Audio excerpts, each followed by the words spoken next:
Bonjour tout le monde, aujourd'hui nous allons parler de la nouvelle collection de chez Kiko. Il s'agit de la collection Mood Boost que j'ai commandée sur le site le jour de la sortie. J'ai reçu mon colis il y a quelques jours, j'ai testé certains produits, d'autres produits je vais les découvrir avec vous aujourd'hui. Si vous avez testé cette collection, je vous attends dans les commentaires pour savoir ce que vous en pensez. Alors je n'ai pas tout acheté, j'ai acheté les produits qui m'intéressaient le plus. Petit message avant de commencer l'application du maquillage à tous les ultra fans de Kiko énervés du clavier là, vous vous calmez tout de suite. Je vous préviens. S'il y a certains produits aujourd'hui que je teste et que je n'aime pas, qui ne correspondent pas à mes attentes, à mon type de peau, à ce que j'aime avoir sur mon visage, c'est pas grave, tout va bien se passer. Vous pouvez continuer à utiliser ces produits sereinement et vous faire plaisir avec ces produits. Je vous assure que ça ne va pas changer votre vie. Maintenant, si vous voulez partager votre avis sur des produits, que vous soyez d'accord avec moi ou pas, vous êtes les bienvenus. Au contraire même, je vous invite toujours à venir compléter mes revues et à venir partager votre avis selon votre type de peau, vos attentes, etc. Mais juste, ça sert à rien d'être agressif et d'être énervé. Voilà, parce que de toute façon, dans ces cas-là, ciao, bye bye, hein, ça reste pas longtemps dans mes commentaires. Voilà la petite parenthèse avant de commencer ce maquillage. Alors hors caméra, je vais appliquer mon fond de teint et mon anti-cerne parce que je n'ai pas acheté le fond de teint de cette collection, il n'y avait pas d'anti-cerne. Et je reviens tout de suite avec vous pour la suite du maquillage. Hors caméra, j'ai également matifié ma zone T et sur les contours de mon visage, je vais appliquer cette poudre-là. Je vous montre d'abord le packaging, il s'agit de la Mood Boost Perfecting Powder. On est sur un plastique mat, le boîtier est assez fin et j'aime bien les packagings de cette collection. Des fois chez Kiko, je suis pas super fan, mais là je trouve ça assez sobre et la poudre se présente comme ça. Donc on a un petit miroir ici, elle coûte 14,99 € et ils disent que c'est une poudre idéale pour améliorer la tenue du maquillage, sublimer le teint et obtenir un fini lumineux, naturel. Et il me semble que j'avais déjà testé une poudre comme ça dans une des collections précédentes de chez Kiko et je ne me souviens plus trop ce que j'avais pensé de cette poudre, mais je ne l'ai pas gardée. On va voir ce que ça donne. Je prends mon pinceau Sheer Powder de chez Smashbox et donc comme je vous dis, je vais appliquer ça sur les contours de mon visage. Petite info concernant la texture de cette poudre, quand on passe le doigt dessus comme ça, on ne prélève pas beaucoup de matière. C'est vraiment très pressé, c'est pas du tout poudreux au niveau de la texture, donc voilà, j'y vais généreusement avec mon pinceau comme ça. Et ensuite, je balaye ça sur les contours de mon visage. Ça m'apporte un bel éclat. J'ai pas l'impression que ce soit pailleté. C'est juste en fait un fini satiné sur la peau, mais sans que ce soit trop lumineux. Je trouve aussi qu'on peut moduler l'intensité, c'est-à-dire que là, j'en ai quand même pas mal appliqué. J'y suis revenue plusieurs fois avec mon pinceau, mais on peut avoir quelque chose de plus léger, je pense, si on veut. Et pour la comparer à la poudre que j'ai découvert récemment de chez Kiko, je vous mets le visuel ici, qui est également une poudre lumineuse et un petit peu un highlighter aussi, c'est quand même moins lumineux. Pour réchauffer mon teint, je vais utiliser deux produits aujourd'hui. D'un côté, je vais vous montrer en action ce bronzer là, c'est le Mood Boost Matte Bronzer que j'ai pris en teinte 02. Il coûte 14,99 € également.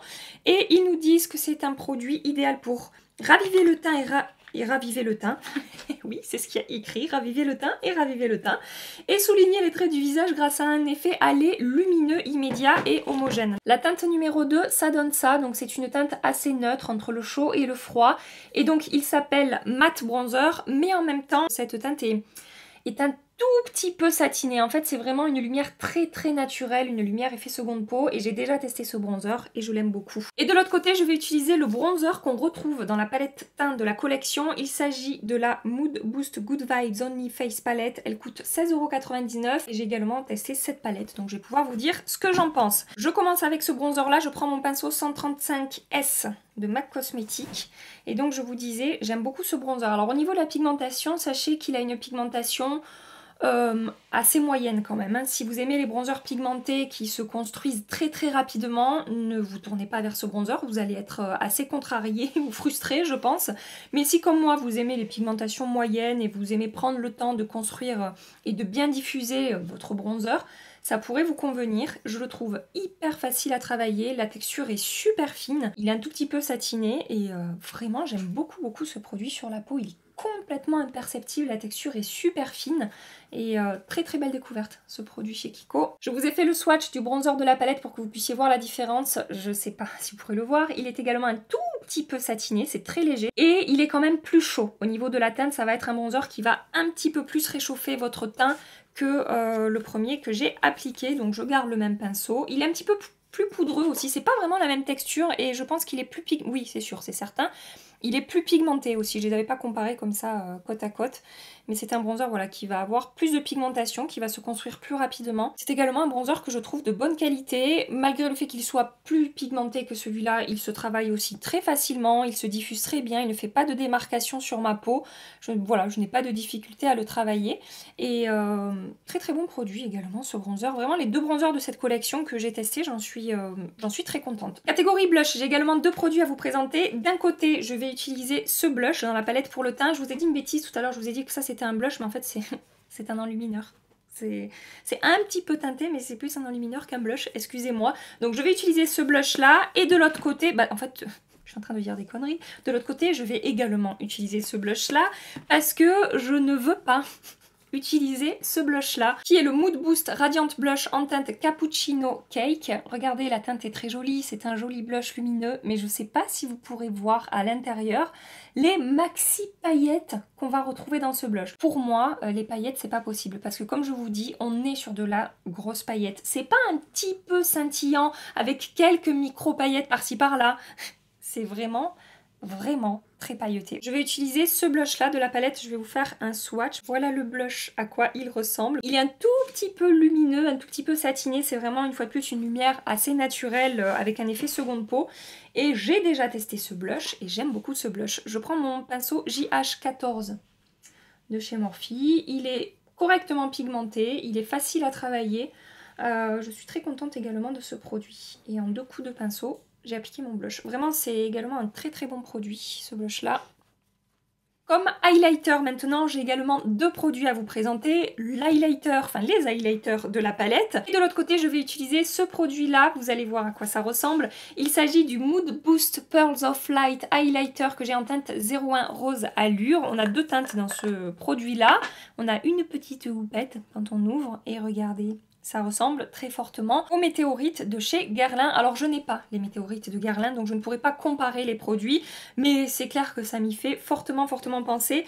Et donc là, ils nous disent que c'est un produit, donc déjà qui coûte 14,99 €, qui est idéal pour souligner et faire resplendir les lignes du visage en créant des points de lumière raffinés pour un look glamour et sensuel. Et on va être, pour l'avoir testé, sur un enlumineur avec un fini super naturel, très léger, très subtil, qu'on peut également utiliser avec un pinceau poudre comme ça sur le visage pour apporter un peu d'éclat, un peu de glow sans que ce soit trop lumineux. C'est un petit peu un produit, je trouve, multi-usage. Donc moi je vais l'utiliser comme enlumineur. Bon, j'ai déjà un joli glow par rapport à tous les produits que j'ai appliqués juste avant, mais c'est pas grave, je vais quand même l'appliquer avec mon pinceau 134 de chez Zoeva. Je le trempouille comme ça dans le pot et je vais venir balayer, rajouter du glow sur cette zone-là. Donc comme je vous dis, c'est super naturel, il n'y a pas de paillettes dans ce produit, donc ça c'est très appréciable. Et je trouve également qu'on est sur un bon produit, je suis contente. Et je l'ai également testé, comme je vous dis, sur les contours de mon visage avec un pinceau poudre, et ça s'est très bien passé. J'essaie de vous faire un swatch, mais c'est dur de vous faire un swatch au doigt comme ça, sans écrabouiller toutes les petites billes. Regardez la lumière que ça apporte, comme je vous dis, c'est subtil, naturel. Ça apporte un joli glow, la texture, comme je vous dis, est assez fine, donc voilà. Produit que j'apprécie dans cette collection. De l'autre côté, j'ai le choix entre ces deux enlumineurs là dans la palette teint, et à mon plus grand désespoir, parce que j'aime beaucoup ces deux produits là dans la palette, les enlumineurs, je suis un petit peu moins fan, et si on avait retrouvé la même qualité là que là, ça aurait été merveilleux et je vous aurais recommandé cette palette à 10 000 %. Laissez-moi vous expliquer pourquoi. Par rapport à mes goûts et mes envies, je suis moins fan de ces enlumineurs. Tout d'abord, celui-ci, la lumière qui se dégage de cet enlumineur est jolie, on est sur un enlumineur rose gold. Et ce qui me dérange dans cet enlumineur, c'est qu'on a quand même quelques petites paillettes. Alors c'est léger, c'est pas comme le blush, vraiment ça n'a rien à voir, mais on en voit quand même quelques-unes et ça se voit je trouve aussi sur le visage. Donc si vous n'aimez pas les enlumineurs pailletés, peut-être que ça ne vous plaira pas. Par contre, si vous aimez ça, ça devrait vous correspondre. Et le deuxième enlumineur de la palette, donc celui-ci, je suis pas hyper fan de la texture. Donc c'est celui qui est là, il est beaucoup plus lumineux, beaucoup plus intense que l'enlumineur précédent, mais par contre je trouve que la texture est moins fondante, ça a tendance à marquer un petit peu ma peau et je le trouve un petit peu sec et du coup je trouve que ça fusionne pas bien la peau et que ça se fond pas super bien la peau. Voilà, donc c'est dommage parce que vraiment ces deux produits là je les trouve très beaux. Et les enlumineurs, ils m'ont quand même un petit peu déçu. Du coup, je vais quand même appliquer celui-là parce que je trouve que c'est la texture la plus réussie des deux. Et comme ça, vous pourrez le voir en action. Même si ça n'est pas un enlumineur hyper intense et qu'il est moins lumineux que celui-là, il est quand même plus lumineux que celui que j'ai appliqué de ce côté. Hein. Celui-là, il est encore plus subtil et naturel, on va dire. Et après, la texture se fond plutôt bien à la peau. C'est pas le truc le plus fondant que j'ai, mais ça fonctionne bien. Mais je sais pas si vous pourrez voir les paillettes que ça m'a collé sur le visage. Si vous n'arrivez pas à les voir, croyez-moi, j'ai quand même quelques petites paillettes sur cette zone-là. Je passe maintenant aux yeux. Tout d'abord, j'ai acheté cette palette-là. Il s'agit de la Mood Boost Mad for Color Eyeshadow Palette. On a 6 ombres à paupières dans cette palette-là, 2 lumineux avec un fini différent et 4 mat. Elle coûte 14,99 € et on a 2 teintes-là dans cette gamme de palettes. Je l'ai testée 2 fois. Ça se passe plutôt bien. C'est une bonne palette. Je ne suis pas non plus transcendée par la qualité. Donc les mats sont là et les lumineux sont là. Ce lumineux est très bien. J'en suis très contente. Celui-là, il est joli sur la peau, mais il fait quand même beaucoup de chutes. La texture est très friable et un petit peu sèche sous le doigt. Ça reste un produit qui fonctionne, mais voilà, sachez que c'est pas non plus un lumineux ultra fondant, ultra crémeux. Et les mats ont une bonne pigmentation. Ils sont plus pigmentés au swatch qu'au pinceau. Au pinceau, j'y suis revenue quand même quelques fois pour bien travailler mon creux, mon coin externe, etc. Donc ça fonctionne, mais franchement, pour avoir testé les Pocket Palettes de Sephora Collection qui coûtent moins de 10 €, qui ont également 6 fards à paupières avec des mats et des lumineux, différents finis, etc. Je vous conseille largement plus les palettes de Sephora. Je trouve que la pigmentation est meilleure, que la texture des fards est plus réussie également, qu'ils sont plus faciles à travailler. Donc moi, c'est pas ce que je vais utiliser aujourd'hui. Enfin, je vais utiliser juste un ou deux mats pour faire un creux de paupière. Mais sur mes yeux, j'ai envie de tester, parce que je ne les ai jamais testés, ces produits-là. Ce sont les ombres à paupières liquides de la collection. Il s'agit, alors attendez que ça focus bien, il s'agit du Mood Boost Glittery Liquid Eyeshadow. On a 4 teintes différentes dans cette gamme-là. Ça coûte 8,99 €. Ils nous disent que c'est idéal pour apporter une touche scintillante à votre regard et à votre humeur. Voilà. Et je vous montre l'embout mousse. C'est assez gros comme embout mousse, je trouve. C'est rare d'avoir des embouts comme ça pour les ombres à paupières liquides. En général, on retrouve ce genre d'embout pour les lèvres. On va voir ce que ça va donner. J'ai pris 2 teintes. Là, vous avez la teinte 04 et là, vous avez la teinte 03. La teinte 04 est un petit peu plus transparente. Il y a moins d'opacité. On est vraiment sur une ombre à paupières, ouais, pailletée, scintillante. Je pense qu'aujourd'hui, je vais utiliser la numéro 3. C'est la teinte qui me plaît le plus entre les deux. Donc, je commence à travailler mon creux avec cette palette-là. Avec mon pinceau JH35, je vais prendre le mat qui est ici et je vais appliquer ça. J'ai déjà appliqué ma base de chez Hourglass. Je vais appliquer ça dans mon creux.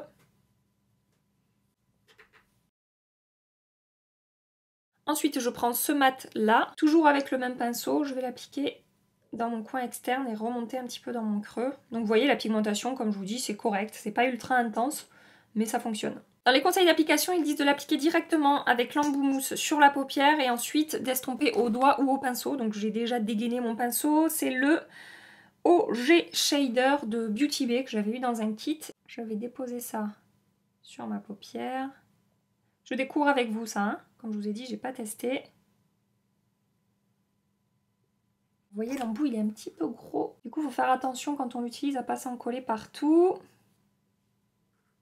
J'applique une deuxième couche. Je vous avoue que je pensais que ça serait un petit peu plus lumineux et scintillant que ça. C'est assez discret finalement comme ombre à paupières. J'en ai prélevé sur mon doigt. Je vais venir tapoter par-dessus, voir si j'arrive à intensifier un petit peu. Après, ça s'applique de manière uniforme. Ça fait pas de paquet. Ça fait pas pour l'instant sec sur la paupière. Ouais, en tapotant au doigt comme ça, j'arrive à faire ressortir un petit peu plus les paillettes qu'en le travaillant au pinceau et avec l'embout mousse. Je trouve que ça ressort un petit peu plus, c'est un petit peu plus lumineux. Je vais vous le montrer tout seul sur la paupière pour que vous puissiez voir son rendu vraiment tout seul, sans autres ombres à paupières. Avec mon pinceau 223 de Zoeva, je vais un petit peu mieux travailler mon creux, ça sera plus adapté pour diffuser la matière. Bon, voilà ce que ça donne maintenant que j'ai terminé d'appliquer l'ombre à paupières. Au niveau de l'application, j'ai trouvé ça assez facile. Je n'ai pas rencontré de difficultés particulières. Maintenant, est-ce que je suis bluffée, transcendée? Est-ce que j'ai un coup de cœur par rapport au rendu de ce produit sur mes yeux? Pas spécialement. Voilà, j'ai des ombres à paupières liquides que je préfère, qui vont apporter un fini un petit peu plus mouillé sur la paupière. Mais je peux pas dire que c'est un produit qui ne fonctionne pas. C'est juste que par rapport à mes goûts, c'est pas mon ombre liquide préféré. Voilà, je suis désolée, je ne sais pas quoi vous dire de plus. Je vais me faire un trait de liner parce que j'ai envie de, je sais pas, d'apporter un côté un petit peu plus sophistiqué à ce maquillage. J'utilise le liner, c'est le McQueen, il me semble, oui c'est ça. Tous les liens seront dans la barre d'infos de toute façon, hein. Dans cette collection, on a un mascara double embout. Il s'agit du Mood Boost 3 en 1 mascara, donc avec un côté longueur et un côté volume. Idéal pour obtenir jusqu'à 3 effets différents avec un seul produit. Effet volume, effet recourbant et allongeant et effet panoramique. Donc soit on utilise un côté, soit l'autre, soit les deux. Je vais commencer par l'effet longueur et courbure. Donc c'est une brosse incurvée, comme ça. Je l'ai testé une fois ce mascara, j'ai oublié de vous dire. Et je trouve qu'il est pas mal. Franchement, par rapport à celui de la collection précédente, je préfère largement celui-là. De ce côté, je vais commencer avec la brosse volume pour qu'on puisse voir s'il y a une différence. Regardez, la brosse est beaucoup plus épaisse avec une forme un peu en forme de 8, vous voyez. C'est épais, puis c'est fin, puis c'est de nouveau un petit peu plus épais. Je suis assez d'accord pour l'instant avec les promesses de ces deux brosses. Donc de ce côté, j'ai plus de longueur et de définition. De ce côté, j'ai un peu moins de longueur, mais c'est vrai que j'ai plus de volume à la racine de mes cils. Ma frange de cils est plus épaisse et plus étoffée. Donc ça, je trouve que c'est pas mal. Et du coup, maintenant, je vais combiner l'effet volume à l'effet longueur, voir si vraiment ça fait une différence. Je trouve que ça a plutôt bien fonctionné, ça m'a apporté du volume à la racine des cils sans faire de paquet. Ça c'est bien avec ce mascara, c'est que je n'ai pas eu de paquet des deux côtés. Et c'est très joli le rendu de ce côté, je suis assez contente de ce que je vois. Donc de l'autre côté maintenant, je vais appliquer la brosse, ouais c'est la longueur celle-là. J'ai préféré l'application de ce côté, c'est-à-dire de commencer avec la brosse longueur et courbure et de rajouter du volume. Je trouve que ça s'est mieux passé et que voilà, enfin voilà, je préfère le rendu de ce côté. Là, j'ai eu un petit peu plus de mal à rajouter la longueur après le volume. Ça m'a fait quelques paquets et c'est plus joli ici, c'est plus défini. Je trouve ça plus sympa de ce côté que de ce côté. Et après, au niveau du rendu sur mes cils, je suis contente du résultat. Ça s'est bien passé, je peux pas dire que ça fonctionne pas. Ça tient plutôt bien ses promesses. Je reviendrai ce soir évidemment pour vous montrer la tenue de mon maquillage. Pour terminer ce maquillage, j'ai un produit pour les lèvres à vous présenter. Il s'agit du Mood Boost You Make Me Matte Lipstick. J'ai pris la teinte 06. Ça se présente sous forme de stick, comme ça je vais vous montrer. Donc ici on tourne, voilà le produit sort. Et il coûte 9,99 €. Ils nous disent que c'est un produit idéal pour offrir aux lèvres une agréable sensation de confort et les mettre en valeur grâce à un fini mat intense. Au niveau de la teinte 6, c'est une très jolie teinte. Ça donne ça, j'aime beaucoup beaucoup. La pigmentation est très correcte. Je ne l'ai pas testé ce rouge à lèvres, je le découvre là avec vous. J'ai trouvé ce rouge à lèvres très facile à appliquer, la pigmentation est très bonne, il glisse bien sur les lèvres et en même temps il a tout de suite un fini mat. On n'est pas sur ce genre de mat un petit peu crémeux avec une texture presque un peu hydratante. Là c'est vraiment très mat et velouté au niveau du toucher et au niveau de la sensation sur les lèvres. Et je le trouve joli. Après c'est le genre de texture vous savez qui va pas lisser vos lèvres. Si vous avez les lèvres sèches et abîmées ça ne vous conviendra pas. Mais si vous aimez les finis mat et veloutés, franchement c'est pas mal du tout, ça me plaît beaucoup. Et au niveau, regardez, il y a à peine un peu de transfert. C'est vraiment super léger, alors ça c'est vraiment bien. J'aime beaucoup ce genre de rouge à lèvres chez Kiko. Et j'ai terminé ce maquillage, laissez-moi regarder de près. Sur mon teint, je préfère vraiment le rendu de ce côté que de ce côté. C'est par rapport à l'enlumineur. Ici c'est plus fin, plus fondu, mieux fusionné avec ma peau, c'est un rendu plus naturel. Là, voilà, il y a les petites paillettes, la texture est un petit peu plus épaisse et c'est très doré en fait. Je sais pas si vous le verrez. Mais la teinte ressort vraiment dorée sur ma carnation. Et pour le reste des produits, j'ai pas grand chose à rajouter pour l'instant par rapport à ce que je vous ai dit au moment de l'application. Je reviendrai ce soir pour faire un petit topo des produits que j'ai testés aujourd'hui, vous dire ceux que je vous recommande et ceux que je vous recommande pas. Je vous parlerai également de la tenue des produits. Je vous fais des gros bisous et je vous dis à tout à l'heure. Je porte le maquillage depuis 8 heures à peu près. J'ai fait une retouche sébum juste avant de recommencer à filmer là pour avoir la zone de thé un petit peu matifiée, mais c'est tout ce que j'ai fait. Le seul produit au niveau de la tenue qui a un petit peu bougé, c'est l'ombre à paupières. Je me suis retrouvée avec des paillettes un petit peu sur la joue ici, que je n'avais pas ce matin. Et j'en ai également là sous mon œil, j'en avais aussi sur mon menton. Enfin, je me suis retrouvée avec des paillettes un petit peu partout. Donc au niveau de la tenue, c'est pas génial pour cette ombre à paupières. Pour tous les autres produits, ça n'a absolument pas bougé. J'ai vraiment deux produits préférés dans toute cette collection qui sortent du lot par rapport au reste. Tout d'abord, le matte bronzer en teinte 02 Neutral Sienna, très très beau bronzer. Je crois que de tous les bronzers que j'ai testés chez Kiko, c'est mon bronzer préféré, c'est celui qui a la texture la plus fine, qui se fond le mieux à la peau. Je le trouve vraiment super ce produit, je vous le recommande fortement. Et le deuxième produit que j'adore dans cette collection, ce sont les petites billes d'enlumineur, là, comment ça s'appelle déjà ce produit? Le Pearls of Light Highlighter. Excellent produit, pas pailleté, texture très fine qui se fond bien à la peau, qui a un très très joli rendu sur la peau, vraiment. J'aime beaucoup ces deux produits. Les deux produits suivants, ce sont des produits qui fonctionnent, mais je n'ai pas non plus de coup de cœur particulier pour ces produits. Tout d'abord, je voulais revenir sur cette poudre-là, la Perfecting Powder. C'est une poudre qui apporte de l'éclat, de la lumière, qui apporte un fini velouté et tout doux à la peau. Est-ce que c'est ma poudre lumineuse de finition préférée? Non. Je préfère par exemple la poudre Halo Glow Setting Powder de chez ELF. Je trouve qu'elle apporte un peu plus un effet peau hydratée et en bonne santé. Même si ça fonctionne, voilà, c'est pas non plus un coup de cœur. Et pareil pour le mascara. J'ai de la longueur, j'ai un joli volume, ça a bien tenu. C'est pas le mascara qui va m'apporter le plus de volume, c'est pas le mascara qui va m'apporter le plus de longueur. Mais je peux pas dire que c'est un mauvais produit. Vous voyez ce que je veux dire? C'est bien, c'est pas transcendant. En fait, j'ai un troisième produit dans cette catégorie-là, la palette d'ombre à paupières. Comme je vous ai dit ce matin, ça fonctionne, mais j'ai des palettes dans le même style qui coûtent moins cher et que je trouve de meilleure qualité. Et enfin, j'ai trois produits dans cette collection qui m'ont quand même un petit peu déçue. Tout d'abord, cette palette-là pour le teint. Et vraiment, au début, quand j'ai commencé à l'utiliser, j'y ai cru. Parce que ces deux produits sont vraiment super et fonctionnent très bien.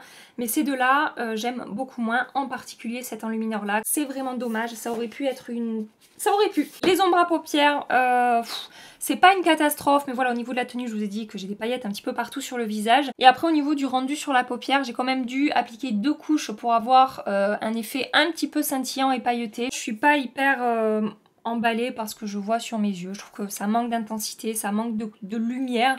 Et 2 couches pour ce rendu-là, je suis pas hyper convaincue. Et le pire produit pour moi de cette collection que j'ai pu tester, c'est le blush. J'ai pas besoin de revenir dessus. Il y a trop de grosses paillettes à mon goût. Et je me rends compte que j'ai failli, mais vraiment failli, c'est-à-dire que là j'avais quitté, je vous avais dit au revoir et tout. Mais je reviens. J'ai failli oublier de vous parler du rouge à lèvres.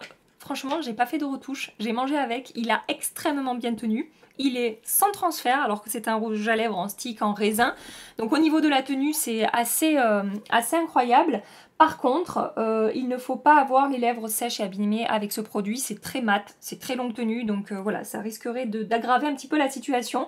Mais si vous avez des lèvres en bonne santé, ça fait partie des produits que j'aurais tendance à vous recommander dans cette collection. J'aurais tendance à le mettre avec ces deux produits-là. C'est le mot de la fin, restons sur une note positive. J'espère que cette vidéo vous a plu, j'espère que vous avez passé un agréable petit moment avec moi, que ça aura pu vous aiguiller par rapport à cette collection Kiko. Si c'est le cas, n'hésitez pas à liker avant de partir et à vous abonner si vous voulez continuer les aventures avec nous. N'hésitez pas à nous rejoindre. En attendant ma prochaine vidéo, je vous fais des milliards et des milliards de bisous. Moi, prenez soin de vous et à très bientôt. Bye bye.